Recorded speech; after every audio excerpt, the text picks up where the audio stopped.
he loses, we're all dead, right? I'm still in for 20. Stop!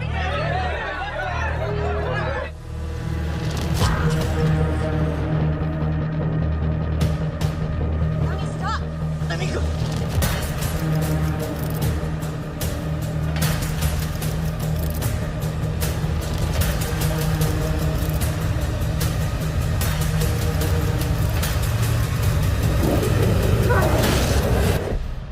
Like it or not, Mr. Howard, everyone works for me eventually. Welcome back, everyone. It's Charlie. We got way more footage from the Fallout Season 2 Episode 8 finale. There are a ton of Easter eggs and references to the game, so we'll break it all down, because there are several major storylines and plot points that they need to address before Season 3. And yes, saying the quiet part out loud, I definitely think there's no way they're going to be able to pay off every single storyline, and some of it they're going to save for Season 3. This has been a pretty common sentiment heading into the finale based on all the things they've set up during Season 2. There's just way too many things for them to completely answer every single question that they raise this season. Some of the key ones, like the Enclave, obviously they're leaving to set up Season 3. So no surprise the episode will probably end on another big cliffhanger, the same way that Season 1 ended, because they knew going into Season 2 that they would probably get a Season 3. The good news, though, is that Season 3 starts filming in May, so there's actually a pretty good chance that they release Season 3 by late next year, so we won't have to wait too long to get Season 3.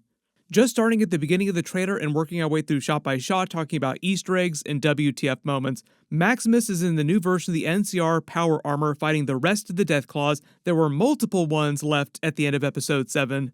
Thaddeus is holed up with the townspeople of Freeside in one of the nearby businesses, and they start a betting pool over whether or not he's going to survive. Maximus is going to survive. The reason why they're all dead if he loses is because the gate between Freeside and the Lucky 38 casino, the strip like the rest of the strip, was also acting as a barrier to keep the Deathclaws contained in that area. Even though, yes, they are way too powerful, they could have broken through that barrier anytime they wanted. But at least up to this point, they had been content, or it seemed like, to stay in that fenced-off portion of the city, and it looks like they were running out of food. The Deathclaws were running out of food because they had started to eat each other.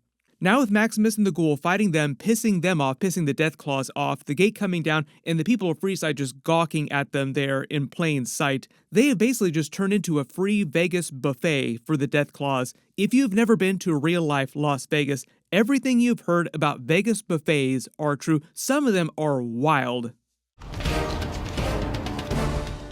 Thaddeus kind of seems like he wants to help Maximus, but he's still in the middle of turning into whatever he is turning into. I think the most popular theory right now is a version of a centaur because he lost the arm, but you can let me know what you think he is turning into. Centaurs in the Fallout games are a combination of a couple different things, but the TV show has already changed so many things about the games. We will see if Thaddeus finishes evolving into a centaur or something else in the finale, or if they just give us some more clues about what he might turn into.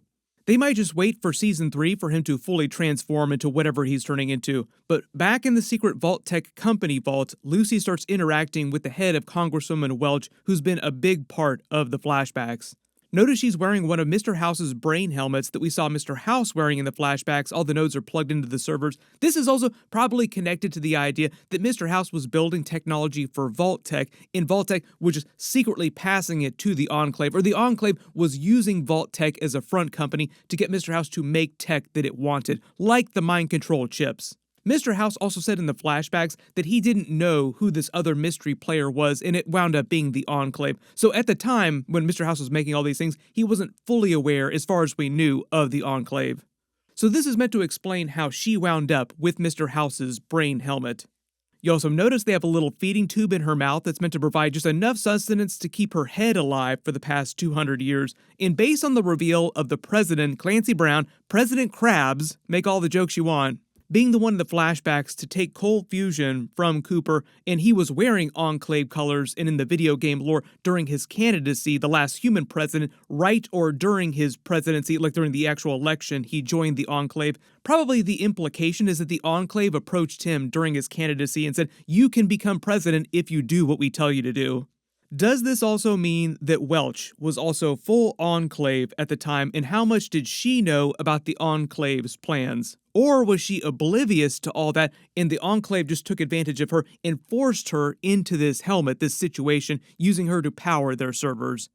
Like, how much of this was Welch doing this because she wanted to, and how much it was the Enclave just forcing her on this? Because I think it would make more sense if the Enclave forced her into this situation and also took advantage of her, because of the whole way it seems like people to them, for the most part, are disposable.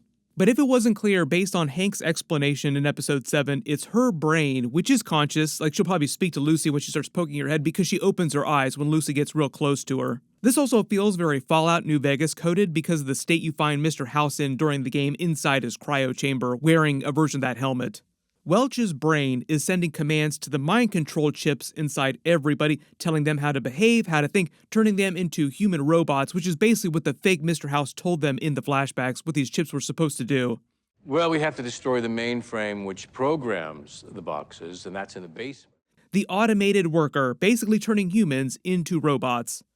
And because Hank knew that she was down here in the vaults this whole time, like he knew what was inside the vaults, I think this is confirmation that it was the Enclave that he was speaking with at the end of episode 1 at the other end of that radio transmission, and Hank has been trying to join the Enclave since before the bombs went off, and that's why in the flashbacks he said he was supposed to sit in on Barb's meeting with House about the chips themselves.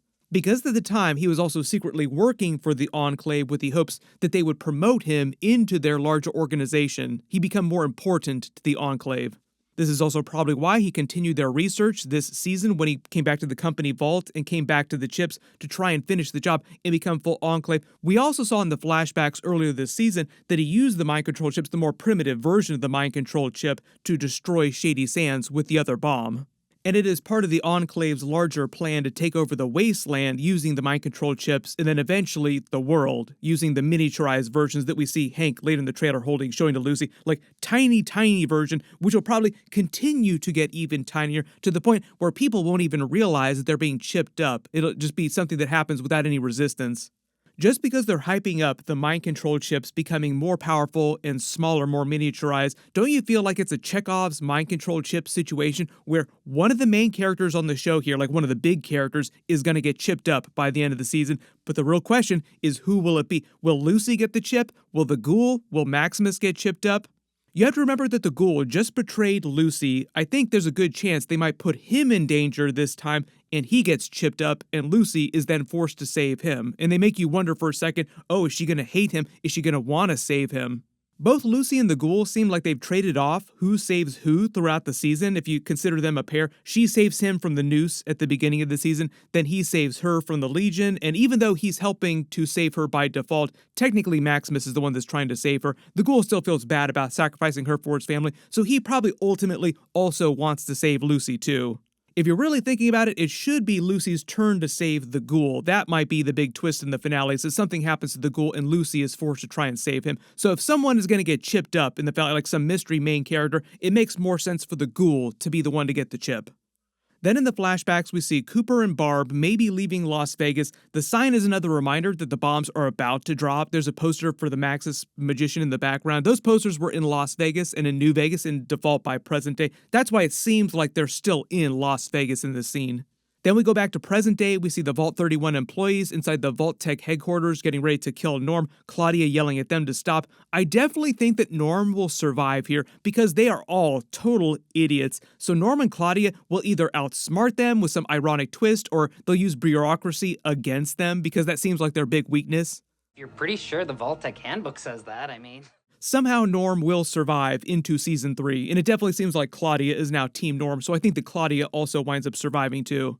We see the Ghoul arriving at Hank's secret vault. Then, big surprise, Macaulay Culkin's Legionnaire is back. The Legion is back, and they're calling him Lacerta. That's meant to be his name. And he's looking at what seems like Caesar's armor or Kaiser's armor. He becomes the new Kaiser because he survived the civil war between factions, if you're using the Legion's pronunciation, which technically is kind of correct. There was also a trailer shot before season 2 dropped of him wearing the crown, so I think it was just a foregone conclusion that he would be leading the Legion by the end of the season, and they would be back in a big way. We see a wide shot of New Vegas, and it looks like the Legion is actually marching into town. So it makes sense, like the finale is centered around New Vegas, and the Legion are coming back in a big way, that they would also have to make their way to New Vegas. Steph opens Hank's keepsake box, but we still don't know what's inside the box. What's in the box? she's still trapped in that office with the rest of Vault 32 banging down the door. I also think that Steph is going to be totally fine heading into season 3, but the question is, what is in the box that's going to get Vault 32 people to chill out? Like, what is going to bring them back together? Then they end on that very cool shot of Cooper being reunited with Mr. House again after he's activated. His line, "Like it or not, everyone works for me eventually," is also from the games. This is probably, though, from the beginning of the episode because it's right after he reactivates House with the cold fusion device, which we saw at the very end of episode 7. What it seems like is going on here is that Mr. House is implying that Cooper probably does something for him in exchange for Mr. House, or the AI Mr. House, however you want to think about him, helping him get to his wife and daughter, or who he thinks his wife and daughter are going to be. But what do you think that Cooper is going to do for Mr. House to help him in exchange for that? And probably the even bigger question this season is, will it be his wife and daughter in those cryotubes, or did somebody else just come along and steal the tubes? And yes, there are bodies in those tubes, but it's not his wife and daughter, just like other random people. I think the whole idea of the finale is that they want to end on a moment that teases the Enclave as the big overarching villain in season 3 in a much bigger way. So they might tease, early theory might tease that his wife and daughter are with the Enclave wherever they are.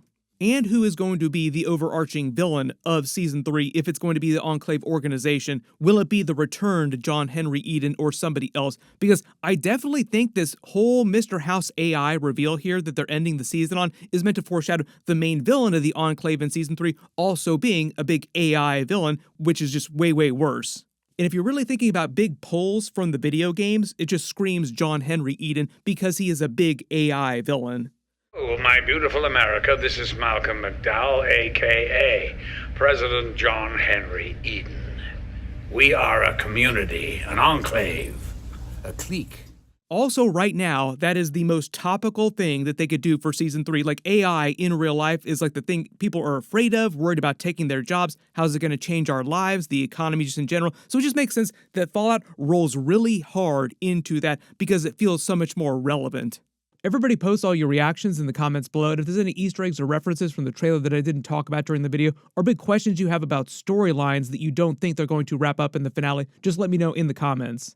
I've also still got a ton of free merch that the Fallout people sent me that I'll be giving away in my finale video. So what I'll do is I'll pick people from the comments on my different episode videos from the season, and I'll be sure to add your names to the finale video, but also reply to you in the comments specifically. So just look out for that on my finale video when that posts this Tuesday night. Everybody click here for that video. I'll update the link as soon as I post it, and click here for all my other Fallout episodes. Thank you so much for watching, and I'll see you guys in the next one.